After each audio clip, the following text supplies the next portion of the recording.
नमस्कार, मी लीना जोशी. आज मी तुम्हाला सगळ्यांना घेऊन आलेले आहे माझ्या अजून एका सुगरण मैत्रिणीकडे आणि तिचं नाव आहे पल्लवी शहा. नमस्ते. नमस्कार पल्लवी. नमस्ते. आज मी मुद्दामून तुला भेटायला आले. आमची ऍक्च्युली खूप जुनी मैत्री आहे, पण मधल्या काही वर्षांमध्ये आम्ही म्हणजे ती तिच्या व्यापात होती, मी माझ्या पण असे टच मध्ये नव्हतं, एकदमच फुल.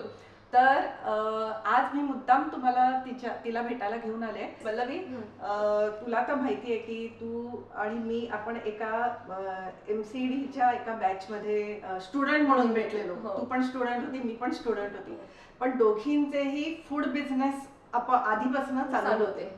आणि त्यावेळेला मला तू एक सांगितलं होतंस की तू आईस्क्रीमचे किंवा इटालियन क्युझिनचे वगैरे असे क्लासेस घेते. पण त्याच्यातनं डेव्हलप करत करत तू एक सुरेख क्लास सुरू केलेला आहे. तर प्लीज लीना सुगरण कट्ट्याच्या आपल्या सगळ्या प्रेक्षकांना त्याच्याबद्दल माहिती दे. येस येस, थँक्यू मला ही अपॉर्च्युनिटी दिल्याबद्दल. सो तुम्हाला माझा प्रवास एक सांगते की मी 2013 मध्ये DNA आणि पुणा ताज यांनी एक होम शेफ कुकिंग कॉम्पिटिशन हे केली होती. 10,000 लोकांच्यात मी व्हेजिटेरियन कॅटेगरीमध्ये फर्स्ट आले होते. क्या बात आहे. सो तेव्हापासनं म्हणजे मला वाटत होतं, कारण मुलांचं शिक्षण संपलं होतं, मुलगी 10वीत होती, तेव्हापासून वाटत होतं की काहीतरी करायचंय, पण मला ऍक्च्युली फूड बिझनेस मध्ये जायचं होतं. माझे मिस्टर मला नेहमी म्हणायचे, तुझ्या हाताला काहीतरी वेगळी चव आहे, तू कुकिंग मध्ये म्हणण्यापेक्षा तू कुकिंग शिकवण्याच्या ह्याच्यात जा. पण मला असं वाटायचं की माझ्याकडे कोण येणार. मग म्हटलं की ठीक आहे, आपण ट्राय करून बघू. म्हणून मी 2015 मध्ये, माझ्या मुलीची 10वी झाली, 2015 मध्ये मी आईस्क्रीमचे क्लासेस सुरू केले. पहिले आईस्क्रीमचे क्लासेस. आणि मला आधी वाटायचं की मला कोण, पण आपोआप म्हणतात ना की आपण जे लोकांना म्हणजे पोटातनं माणसाच्या मनात उतरतो, तसं झालं की मी नुसती बॅच अनाऊन्स करायला आणि पहिली बॅच झटक्याला फुल व्हायला, की लोकांनी सांगितलं हिच्या हातचं आईस्क्रीम आपण खाल्लंय, तिथं कुठे हेच नाही. आणि मग असं करत आईस्क्रीम, नंतर मग म्हटलं आपलं इटालियन पण सगळ्यांना आवडतं, म्हणून इटालियन मध्ये जाऊ. मग मी राईस आणि पराठ्याचे बॅचेस चालू केल्या. त्यानंतर मला आहे ना, मी क्लासेस घेत होते, पण म्हणतात ना की आतनं जे सॅटिस्फॅक्शन असतं ना, ते होत नव्हतं. की शिकतायत लोक, पण ते कितीपर्यंत उपयोग करतात हे माहित नाही. कारण आजकाल आपल्या इथे तो हे नाहीये की शिकलो की आपण ते लगेचच आत्मसात करतो किंवा लगेचच कुकिंग करायला घेतो. माझं मन असं कुठेतरी हे होतं. तेव्हा अचानक एक डोक्यात कन्सेप्ट आला की आपण जे मुलं फॉरेनला एज्युकेशन किंवा जॉबला जातात त्यांना कुकिंग शिकवू. सो ऍक्च्युली त्याच्या मागचं कारण पण असं आहे की माझा मुलगा स्वतः त्याचा एज ऑफ 14ला स्वतःचा एनजीओ चालू करते, त्याला बरेच सारे अवॉर्ड्स आहेत आणि तो रेग्युलरली अब्रॉड ट्रॅव्हल करत होता. आता तो युनायटेड नेशन्स बरोबर हे होता, असोसिएट होता, त्याच्यामुळे त्याला जे सारखं बाहेर जावं लागायचं. तेव्हा लक्षात आलं की फूडचा मेजर इश्यू आहे, कारण आम्ही प्युअर व्हेजिटेरियन असल्यामुळे, आणि हा 10 दिवसासाठी 5 दिवसासाठी असा जातोय. सो फूडचा एवढा मेजर इश्यू आहे की जी मुलं जॉब किंवा एज्युकेशनला जातात त्यांना किती प्रॉब्लेम येत असेल. त्यांना तर तिथेच राहावं लागतं आणि रोज काही बाहेरचं नाही खाऊ शकत, म्हणजे हेल्दी पण नाही आणि ते सगळ्याच बाबतीत. मग त्याच्यावरती मी काम करायला सुरुवात केली. काम करायला सुरुवात केल्यानंतर अजून तर माझं बॅच फॉर्मेशन चालू होतं, कारण की ते सगळा कन्सेप्ट नवीन होता आणि मला माहिती होतं की ह्याच्यात मला 80% मुलांना शिकवायचे, बॉईज असणारे. सो काम चालू केलं आणि मला एका लंडन मधून एका मुलीचा रॅन्डम फोन आला होता. कोणाला माहित नव्हतं मी अशा पद्धतीची बॅच घेणार आहे ते, कारण अजून मी काहीच असं ओपन नव्हतं, कारण की हे कितपर्यंत सक्सेस होणार हे पण माहित नव्हतं. तर तिचा फोन आला, मॅडम काही करा, माझे इतके हाल होत आहेत खायचे, तुम्ही मला प्लीज खाण्याच्यासाठी मदत करा. मला तुम्ही कितीही पैसे घ्या, तुम्ही रिलेटेड आहे माझ्या फ्रेंड लिस्ट मध्ये कशा, आणि तुमचे मी कुकिंगचे हे बघितलेत, मला प्लीज शिकवता का. आपण कुठेतरी लांबनं रिलेटिव्ह लागतो असं तसं. म्हटलं मग मी कामच करते त्याच्यावरती, पण मी तुला ही गॅरंटी नाही देऊ शकत की मी तुला लगेच शिकू शकेन की नाही, तू आत्ता लगेच येते. म्हणजे तुम्ही काही करा, अगदी 2 दिवसाचं बेसिक पण शिकवा, पण मला शिकवा. तेव्हा लक्षात आलं की ही खूप जास्त गरजेची गोष्ट आहे.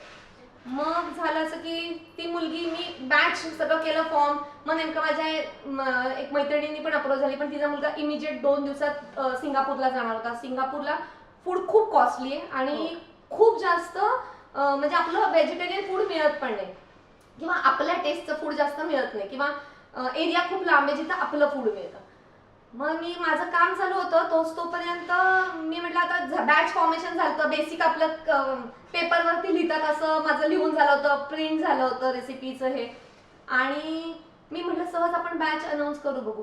ज्या मुलींनी विचारलं होतं तिची डेंटल ट्रीटमेंट होती म्हणून ती आली नाही, पण अचानक जे आले ते अननोनली 6 जण वेगळीच लोक आली ज्यांना मी ओळखत पण नाही. मग मला कळलं की ह्या गोष्टीची किती गरज आहे आणि इथून सुरुवात केली मी माझ्या अब्रॉड गोईंग स्टुडंट्स बॅचची. ग्रेट. म्हणजे हा खूप नवीन कन्सेप्ट होता. आपल्याला आपल्या परिचयात पण खूप वेगवेगळी मुलं असतात जी शिक्षणासाठी किंवा नोकरीसाठी आउट ऑफ इंडिया जातात, पण आम्ही आया म्हणून त्यांना सांगत असतो की अगरे शिकून घ्या, पण त्यावेळेला त्याची गरज त्यांना लक्षात येत नाही. तिकडे गेल्यानंतर त्याचं महत्त्व कळतं. तर पल्लवींनी जो क्लास चालू केलेला आहे तो अशी जी मुलं असतील की याच्या पुढे तुम्हाला जर जायचं असेल फॉरेन ट्रिपला किंवा कुठेही, म्हणजे अगदी फॉरेनलाच जायला पाहिजे असं नाही, तुम्ही दुसऱ्या गावात जरी जाणार असाल आणि तिकडे व्यवस्थित जेवणाची सोय नसेल तरी बेसिक कुकिंग हे प्रत्येकाला आलं पाहिजे आणि ती जी गरज आहे ती पल्लवी तुमची पूर्ण करते. मग मला सांग पल्लवी, तू आता कुकिंग क्लास घेतेस, एक क्युरिओसिटी म्हणून मी तुला विचारते की त्याच्यामध्ये नेमकं शिकवतेस काय मुलांना? सो पहिल्या दिवशी आपले ब्रेकफास्टचे आयटम असतात. ब्रेकफास्टमध्ये पोहे, उपमा, शिरा, लापशी, चुरमुऱ्याचे पोहे, नंतर आपली शेवयाची खीर, इडली इन्स्टंट, म्हणजे हे सगळं होतं. हां. दुसऱ्या दिवशी असतात आपले जेवणाचे प्रकार. सो त्याच्यात साधी रोज काय आपण ग्रेव्हीवाली सब्जी नाही खाऊ शकत, सो त्याच्यात आपली रोजची साधी फोडणी, रश्श्याची भाजी, हिरव्या मिरचीची भाजी, बटाटे वडा, छोले, पालक पनीर, मिसळ, ह्या सगळ्या पद्धतीने सगळा तो फ्लो होतो. नंतर म्हणजे बेसिकली त्या दिवशी सगळं पूर्ण आपलं मेन कोर्स असतं. तिसऱ्या दिवशी इटालियन. सो आपलं कसं आहे की पहिल्या दिवशी दुसऱ्या दिवशीचं प्रिपरेशन असतं. अच्छा. सो तिसऱ्या दिवशी साऊथ इंडियन राईसचे प्रकार, नंतर इटालियन, असं सगळं कव्हर होतं. आणि चौथ्या दिवशी पावभाजी, गाजरचा हलवा, चायनीज, पोळ्या. सो चहा कॉफी पासून पोळ्यांपर्यंत आपण सगळं कव्हर करतो. ह्याच्यात अगदी दही लावण्यापासून पनीर बनवण्यापर्यंत मी सगळं कव्हर करते.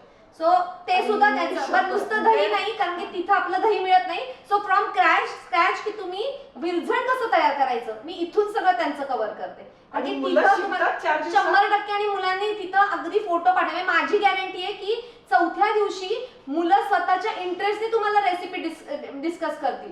आणि मेन म्हणजे ह्याच्यात मला एवढं वाटतं की आयांनी किचन मुलांच्या ताब्यात दिलं पाहिजे की तू काहीतरी कर, कारण की कुकिंग हे आर्ट आहे. जितकी प्रॅक्टिस कराल ना तेवढं तुम्ही त्याच्यात डेव्हलप होणार आहे. सो चुका व्हायलाच पाहिजे. सायकल शिकताना तसं माणूस 10 वेळा पडतं तेव्हाच सायकल शिकतो. सो माझं म्हणणं असंच आहे की पहिली रेसिपी करताना ही तुमची चूक झालीच पाहिजे. मीठ कमी, जळलंय, मीठ जास्त झालंय, हे झाल्याशिवाय तुम्ही कुकिंग नाही शिकू शकत. सो असा हार्डकोर टीचर आहे पल्लवी, हार्डकोर टीचर आहे.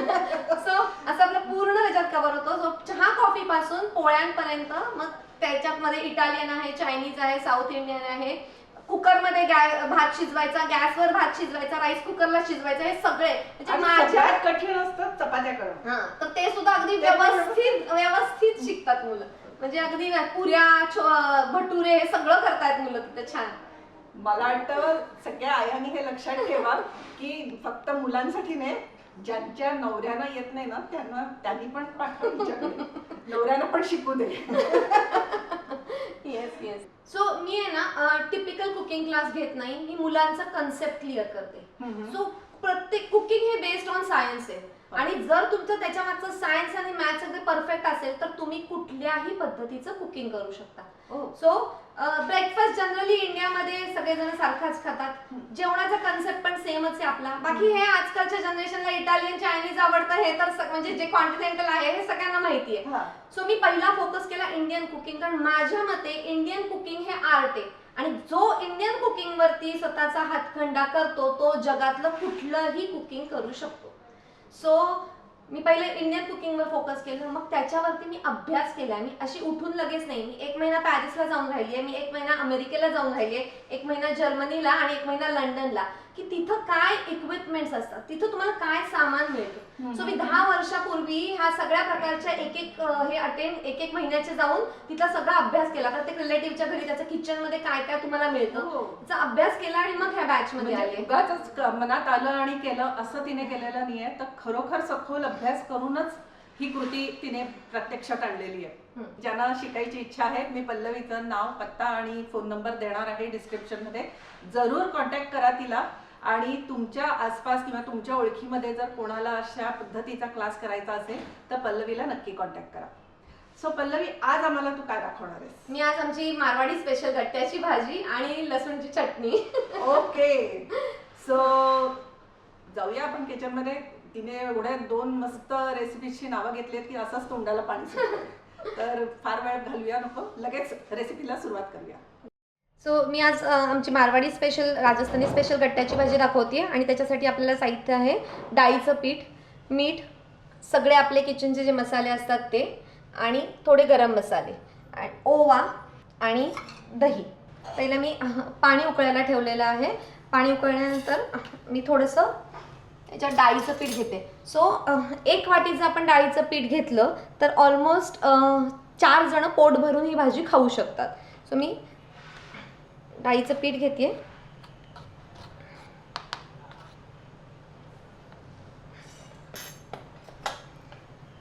याच्यात आपण सगळे मसाले घालणार आहे थोडेसे. सो आपण 1 चिमूटभर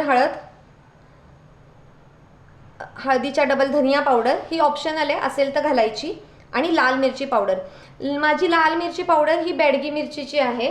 जर तुमच्या घरी तिखट लाल मिरची वापरत असतील तर तुम्ही ती थोडी कमी वापरा, कारण की बेडगी मिरचीची पावडर मी एवढ्यासाठी वापरते कारण की आपण कुठलं पण अन्न खातो ते पहिलं डोळ्याने खातो, आणि जर आपल्याला कलर चांगला नसेल तर ते खायला चांगलं वाटत नाही. म्हणून मी ही कमी तिखट असते आणि रंगाने लाल असते. सो मी ही लाल मिरची पावडर ह्याच्यात घालते. सॉल्ट,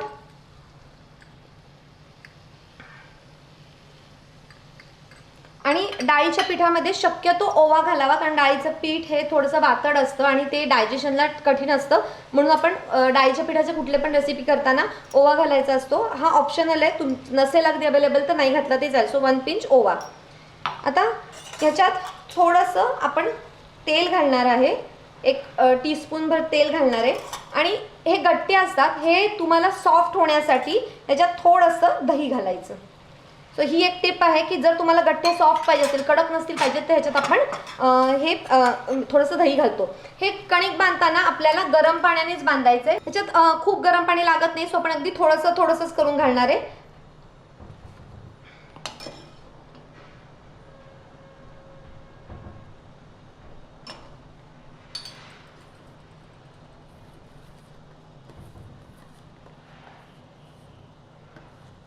आणि याला आपल्याला खूप सैल बांधायचं नाही आहे, त्याचे रोल्स व्यवस्थित झाले पाहिजे.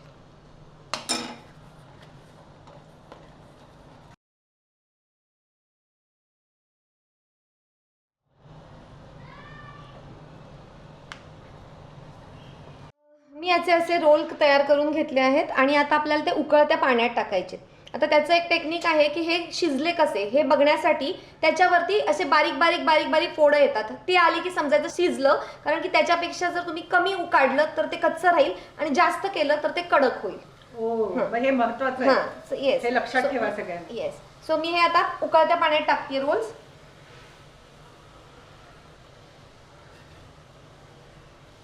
एक 4 ते 5 मिनिटं लागतात ह्याला उकळायला, हे राहिला. ते शिजले की वर येतात, वरती पण येतील आणि ते थोडेसे त्याच्यावर दाणे दाणे दाणे दाणे येतात.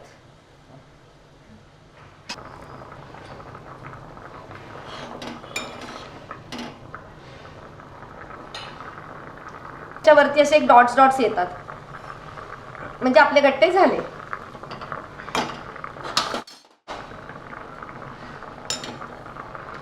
गट्टे तयार झालेले आहेत. याचे आपण आता बारीक बारीक तुकडे करून घेणार आहे.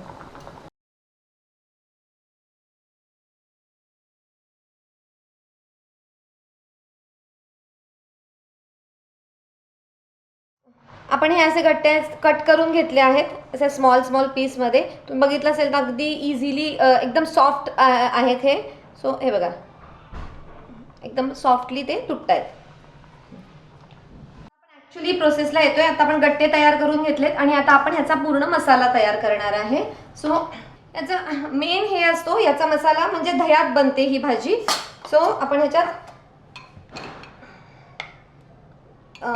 मोळं दही घ्या, खूप आंबट दही घेऊ नका, गट्ट्याची भाजी खूप आंबट होईल. म्हणून आपण एकदम मोळं दही घेतलेलं आहे, ज्याच्यात खूप आंबटपणा नाहीये, असं दही घेतलेलं आहे. मग याच्यात आपल्याला बाकीचे मसाले ऍड करायचे. सो याच्यात आपण हळदी, धनिया पावडर ही ऑप्शनल आहे, असेल तर चांगलीच आहे, नाहीतर नाही घेतली तरी चालेल. आणि लाल मिरची पावडर. सो ही लाल मिरची पावडर ही बॅडगीची म्हणून मी जास्त घेते, जर किंवा काश्मीरी घेतली तरी चालेल, पण तुमच्याकडे जर गावरान मिरचीची असेल तर लाल मिरची पावडर थोडी कमी घ्या. सो ही लाल मिरची पावडर आणि सॉल्ट, मीठ. ओके, अगदी बेसिक मसाले. बेसिक मसाले आहेत. ह्याच्यात थोडीसं आपण डाळीचं पीठ टाकणार आहे, ज्याने याला बाइंडिंग येईल. ऍक्च्युली काय होतं, त्याचं जे उकळलेलं पाणी असतं त्याच्यात सुद्धा बाइंडिंग येतच, पण ते तेवढं येत नाही की जे आपल्याला घट्ट रस्सा पाहिजे.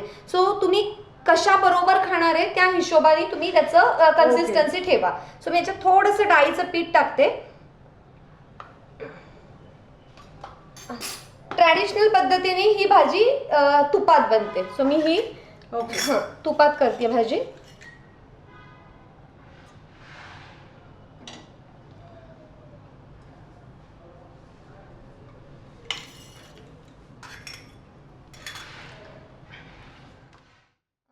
दोन लवंगा, 2 काळी मिरी, 1 दालचिनीचा तुकडा, एक आपली रेग्युलर इलायची ग्रीन कलरची आणि 1 तेजपत्ता, तमालपत्र. सो मी हे पहिल्या ह्याच्यात घालतीये. नंतर थोडीशी मोहरी, थोडीसं जिरं. आता याला आपण चांगलं फेटून घेऊ. तुम्हाला पाहिजे तर तुम्ही ह्याच्यात लसूण सुद्धा घालू शकता. हे आपल्या आपल्या टेस्टवरती अवलंबून आहे. ओके. आणि ह्याच्यात आपण आता तरी कांदा अजून वापरलेला नाही, आपण कांदा कुठेच वापरणार, कारण जैन लोक हे कांदा वापरतच नाही त्याच्यामध्ये. पण तुम्हाला जर घालायचं असेल तर तुम्ही फोडणीत कांदा घालू शकता, टोमॅटो घालू शकता, लसूण घालू शकता. सो हे आपल्या आपल्या आवडीनुसार आहे. पण नुसती अशी सुद्धा भाजी खूप उत्तम लागते. आता फक्त एवढंच करायचंय तुम्हाला. हे टाकल्यानंतर ह्याला कंटिन्यू हलवायचंय, कारण की दही असतं हे गरम केलं तर फाटतं म्हणून. बरोबर.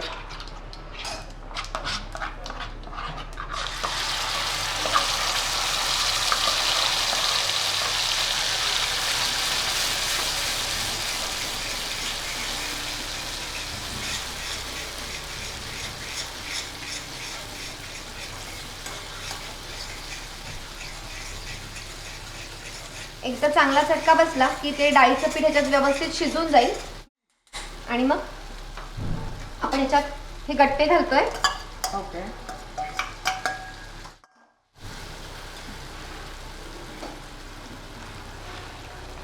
आणि थोडंसं पाणी घालून आपण त्या भाजीला एकसारखं करून घेतोय.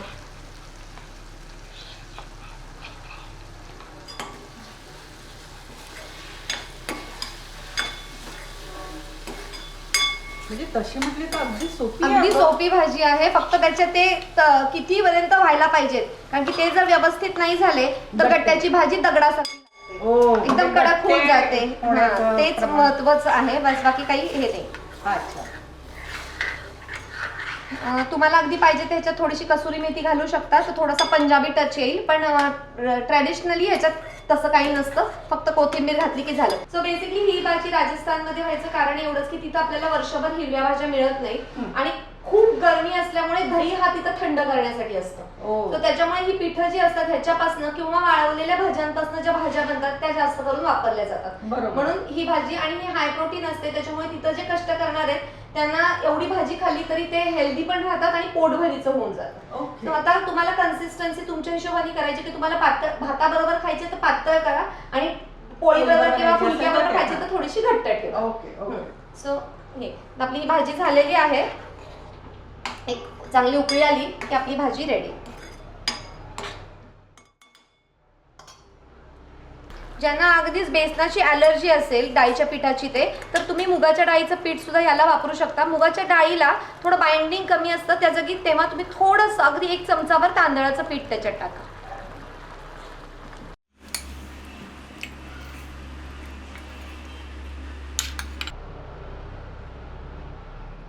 लीनाताई, आमची गट्ट्याची स्पेशल भाजी टेस्ट करून बघा. तुम्हाला मी खूप खूप खूप ऐकलं होतं गट्ट्याची सब्जीबद्दल, आणि अगदी कॉलेजला असताना मी स्वतः खाल्लेली होती ही.